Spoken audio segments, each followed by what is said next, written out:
Hey everyone, welcome to the Uke Stuff channel. Today I wanted to go over an email that was sent to me by West Music about don't end up in the ukulele graveyard, sort of care tips for teachers for ukulele storage and humidity and things, and I wanted to go over that with you. Now I do want to disclose that I do part-time work with Parapole.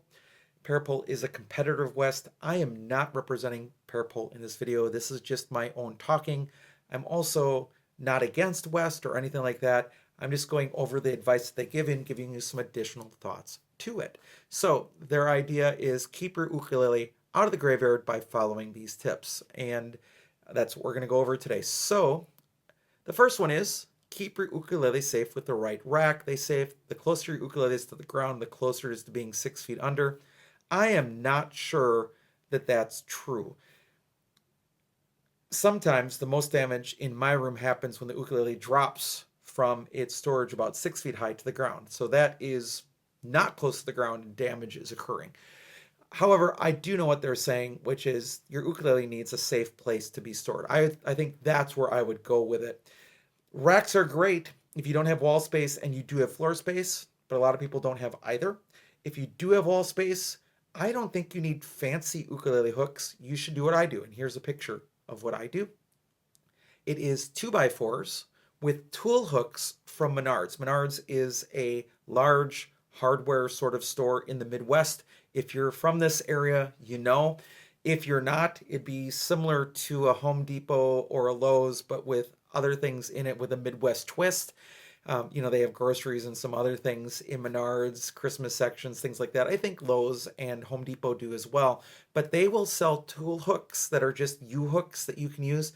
I think that's really the way to go if you have wall storage. The 2x4s are drilled into your school. So whether it's cinder block or there are actual, beams and joists that you can drill into, that's great. But they can be mounted securely and then hung.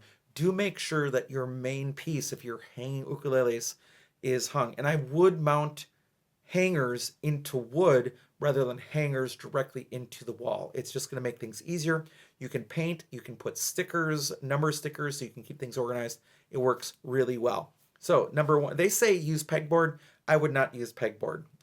Causes a bunch of issues, reflection of sound, would not do it. Next one, keep your ukulele safe with a case or gig bag. Not for school, not for school instruments, unless students are taking them home. In that case, a good bag helps a lot. Cases and gig bags can help hold humidity. That'll be the next topic here. Gig bags do keep an instrument from getting really light dings and dents. It won't save it from being crushed. A case might, but they are definitely, more sturdy. They say a ukulele is like a vampire sleeping in a coffin, helps it live for 1,000 years. Yeah, but I also will say if it's your personal ukulele and it's in a case, you may never play it. So there is something to be said for either making sure that the case is accessible and quickly openable so that you'll want to play it, or to even invest in a non-humidity impacted ukulele, sort of like a polycarbonate or something like that. The next subject is protect your ukulele from dry air with a humidifier.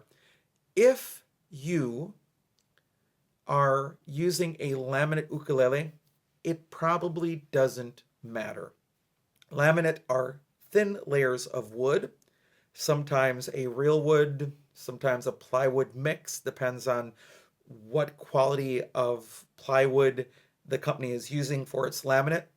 But generally, with the glued layers of laminate, they don't really react to humidity much. The fretboard may, and the fretboard may shrink and you may get sharp fret ends. And in that case, you'll want to sand the fret ends. And I have an entirely different video on that if you want to watch that. So if you have sharp fret ends, do adjust that because it hurts. Incidentally, the two big things, my two big concerns about school ukuleles, number one are sharp fret ends. The other is action that's way too high. And if you're just buying an ukulele from a company and having it sent to you and you're playing it, chances are the action is just too high on low cost ukuleles. There are exceptions. For example, Enya has got a pretty good track record of sending out instruments that are set up well. Kala does not. In the instruments that I've owned, I don't dislike Kala by any means. I own a number of them. but they do generally come, especially lower end models, with action that's too high, including the Waterman models. Now, the good news is more modern Waterman can be adjusted, and it's something you can learn how to do. Older Waterman cannot because they had a fixed saddle in the bridge. It was all molded. So new ones have a actual saddle that sets in, still too high from the ones that I've tested and measured myself. So now, if you have a solid wood ukulele or a solid top ukulele, you should humidify it, and that's humidified where the ukulele is stored. You can get a room humidifier, but nonetheless, make sure that the instrument is humidified in the case. And general practices fill with distilled water, although I've read from Taylor themselves that distilled water doesn't matter as long as the instrument is getting humidity. What I do is I actually buy 50 milliliter test tubes that are plastic that have a screw on top. I drill holes in it with a real tiny drill bit. I fill those about, if it's a 50 milliliter like this, I fill about that far with water beads. I let it soak in distilled water. They absorb up, and I throw that into my cases of instruments with solid tops or solid wood. And when the beads lose their, humidity and they start shrinking down, I soak it back up and throw it back in the case. And I do that here where I live in Minnesota, which is the case they talk about, keep instruments at 45 to 55% relative humidity. Really, it's 45 to 65. You don't even have to worry too much beyond 65. That might be a concern because instruments will swell. Under 45, they dry out. Um, and it is true that where I live, the humidity really drops low. But even here, when I do a 50 milliliter uh, self-made humidifier, it stores in the case and it lasts a month before I have to refill. There are some other neat options like the Boveda packs that you can throw into a case and it will help try to keep the humidity, but they will dry out too. You can rehydrate them though, so don't just throw them out when they're dried out. You can kind of force that. So, nonetheless, store them with a humidifier if you have those instruments. If you have solid wood instruments or solid top instruments in your classroom, you're kind of crazy anyway because number one, they cost more, and number two, they require more maintenance, like taking care of. So hopefully that's not you. Hopefully your instruments are laminate or polycarbonate or a plastic based of some kind in a classroom environment, but set up well without sharp fret ends. All right, let's go to the next one. Keep your ukulele clean and classroom ready. So a quick wipe down can go a long way. For dirty instruments equals disrespected instruments, just a few minutes of cleanings each week. Soft cloth or dedicated instrument cleaner, you really shouldn't have to do that very often. A damp microfiber cloth in the worst case scenario would be okay.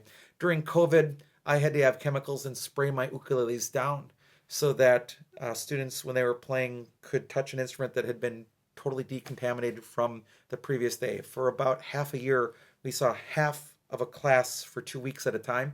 So I could leave a set of instruments and assign numbers to a student, and then every week I'd have to, or a couple weeks I'd have to disinfect those instruments for those classes. It was an interesting time. There are still some stains with that. This is not a major issue, and I am not sure that I would use anything more than just a damp, not wet, microfiber cloth to clean instruments. And if you do need to disinfect an ukulele, generally finishes can handle a little bit of disinfectant as well. It shouldn't be very common that you have to do that. And then the final part here says don't let broken strings sideline your ukulele. Keep extra strings on hands.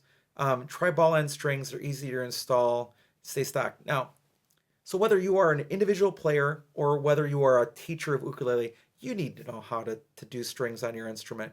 And really, there are three types of bridges. You have the tie bar bridge. I think I have videos about how to do this. They're on the internet. The biggest challenge for me is I like the pointy end facing away from me as I strum because if it's facing near me, I end up hitting it all the time with my hand and it hurts with those little pokey strings at the bottom on a tie bar. I would not recommend ball end strings on a standard ukulele. It's just more hassle than you need. So yeah, just learn how to do it. It really makes sense. It's easy to do. It's quick to do, and you can do it. At this point I've changed thousands of sets of strings on the instruments at our school and schools for our district and other things. Yes, you can. You can do this. You can learn how to do it. And you know what? So what if when you're learning, you make some mistakes. It doesn't matter. You'll get it. So, yeah. Now, in terms of what strings to have, you have some options. Cost is always going to be an issue, right? Now, I adore Aquila Kids strings or Aquila Kids strings. They are the Nile gut strings with colors that help me with instruction. So when kids are learning chords, it helps them figure it out. In our mind, if we're doing numbers, string 1, fret 3, our brains don't like that. But if I can say blue string, third box or third fret, kids can get that. Then afterwards, I'm not left with a sticker. Once kids learn that, they don't need that guide anymore. It's just there is a string. They don't even worry about it. And it just fades into oblivion for them. So if they go to other instruments, they're not like, where's my blue string?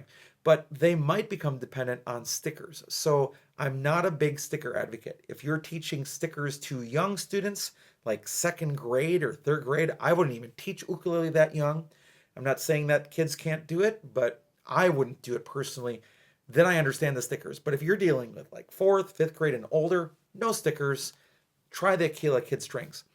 They used to be available in a pack of 20 super affordably. I mean, like less than $3 a set of strings, which is super cheap. However, tariffs are a thing right now. As I'm recording this, this is 2025. Tariffs are a thing. Some products are being taxed from 30% to 100% more, so the value may not be there anymore. But Aquila used to send those to a school basically at cost, I think, for the most part, and sets of 20 strings at a time. If you can get those, that's the way to go. If not, I would suggest contacting, for example, Strings by Mail and seeing if they would work with you with a bulk order of some kind. You can also buy fluorocarbon fishing line. There's a bunch of articles on the internet, and buy spools of fluorocarbon fishing line, which ends up being cheaper. Most people would not use 4 spools of the different widths or diameters that you would need or gauges for those strings in their lifetime, but a teacher might in a school. So it might be a cost-effective way if you don't want to deal with the colored strings. I think it is going to be prohibitive to buy sets of like other Aquila strings or other D'Addario strings or any other kind of strings just because of the cost per pack. But if you're looking in bulk, the Aquila strings is the way to go, the Aquila Kids, or just spools of fluorocarbon fishing line like the Seaguar Blue. You can find those measurements online if you need them of what sets of string you would have to buy and then buy them from Amazon. You can probably do it. So, and again, don't do the ball end strings. You just don't need to. Learn how to do a tie bar. Now, the other 2 bridges I forgot to talk through. One is a pull through bridge, which where you, when you get the strings that are wound up, right, you can feed them into the hole in the bridge. And if you do it right, they actually pop out the ukulele hole. You tie a knot, or better yet, you get some 6mm beads from like Walmart or whatever, or Amazon or whatever. You tie a bead on with a good knot a couple times, good knot, and then you pull that back up against the back of the instrument. So you fed it through, you pull it back, and it gets caught here underneath the bridge support plate, and then you just attach like normal. So pull through bridges, some people get really wigged out by them, don't. And then I doubt it, but you might have a pin bridge for a school set. I doubt it, really. That's more of a guitar thing for the lower cost instruments. Mind you, I do have one instrument here. Let me go get it. Okay, I'm back, even though that was, just a fraction of a second. This company has a video on YouTube about how they make their instruments, and I've made sure that I've saved it so I can show it to my students. But since they had the video of how they make it, I thought I should get one. It was pretty affordable. This was like $34. Comes with a decent case. I'm going to review this one later. That review will not be out by the time this comes out. But this is a rare, inexpensive ukulele that has a pin bridge. So with a pin bridge, you would get a pin puller, and I would loosen the tension on the strings first, pop out the pin, and then you put in the string, tie a knot in it, and as you put in the string, you push it through, you put the pin in, and you pull up on the string, and you make sure that the knot gets caught up in there at the same time that you do the pin pulling up. Now, I've heard a couple things. Some people put the pins so that the groove faces up. Some people turn the pin around so that there is no groove, because generally the grooves on these pins were made for guitar strings instead. Whatever works for you, to put them down, and then you press down all the way until they sort of pop, and then you tighten up here. Now, it is possible as you tighten, if it didn't work out right, the pin may fly away. Now, incidentally, the other kind of bridge that I was talking about can be seen on this close here too. This is the pull-through bridge. As you can see, there's no slots or anything. And I forgot about a fourth type of bridge as well. This is one of our flights, so you can see it's a little scratched up here. They get a lot of use here though. But it's a slotted bridge. I forgot about it. So there's 4 types of bridges. So you have your tie bar bridge, you have your pull-through bridge, you have your pin bridge, and you have a slotted bridge. There you go. And these, you just tie a knot in, and you pull it up, and you put it up there. If you are looking for the options, you can change these super easily. Although I will say that until you learn how to sort of like sustain the string tension up here with your thumb as you're tightening, they can slip out of the slotted bridge as you're tightening, and that can be frustrating. You learn tricks and tips as you do all of these. So yes, you can change these. Now, there was one other thing that I wanted to show you here. Looking at this website here again, this picture down here is of a broken string, easy enough to take care of. However, do notice that when you put together a tie bar bridge and use string, generally they wrap the strings over each other, so you might have a little difficulty getting that string loose because it wraps all under the other strings there as the strings go away from you. Up here is just showing a messy ukulele. That's easy enough to clean and wipe down. This damage here is most likely not humidity related. That looks more like a drop break to me. Now, it could be, especially with that little white mark there, as I'm zooming in there, that looks like drop damage more than humidity, but ukuleles can crack. I've had a couple crack in my life. But this right here, I am not sure what the cause of that is. That looks more like just simple bridge failure more than anything else. I think the wood failed there. It could have dried out and cracked. Do I think that that's because it wasn't in a gig bag? No. Now, the other one that they should have a picture of is when the entire bridge rips off of the ukulele. That happens. And if it takes a lot of the material from the soundboard with it, your ukulele might be trash. But if it just basically unsticks, you can use glue and reattach it. Generally, I would use Tight Bond for that repair for a school ukulele. I would take it to a luthier for an expensive instrument, make sure it's fixed right. But for a basic school ukulele, you get some Tight Bond. You make sure that the entire bridge and bass is coated. If you can, you sand the surfaces in that area, put some masking tape down and sand first.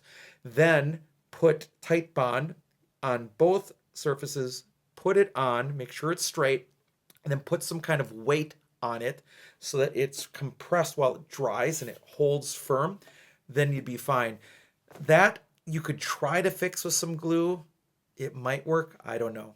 So there you go. Our look at Don't End Up in the Ukulele Graveyard from West Music. I think overall it's good advice. There's a few things that are guaranteed to sort of direct them to sales, which why not?